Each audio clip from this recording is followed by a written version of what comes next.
પ્રબળ ઈચ્છાથી મનુષ્ય મોટા કાર્યો સિદ્ધ કરી શકે છે.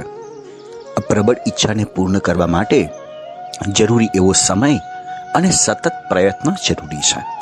આવી જ એક વાત આપણે સાંભળીએ. એક રાજા દરબાર ભરીને બેઠો હતો. તેના દરબારમાં એક માણસે ચમત્કાર કર્યો. એક વજનદાર ભેંસને ઉચકીને બતાવી. રાજાને આશ્ચર્ય થયું કે માણસ કરતા ભેંસનું વજન 5 ગણું વધારે છે, તો આ કાર્ય કર્યું કેવી રીતે? રાણીને પણ અચંબો થયો. રાણીએ પૂછ્યું, શું હું પણ તમારી જેમ ભેંસને ઉચકી શકું?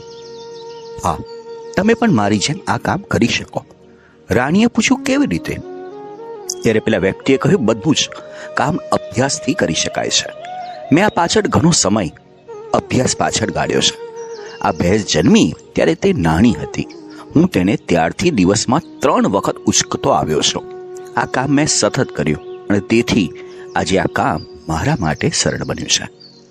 સ્વામી વિવેકાનંદે પણ કહ્યું છે, હું સાગર આખું પી જઈશ, મારા ઈચ્છા શક્તિ જોરે પર્વતોના ચૂરા ચૂરા કરી નાખીશ.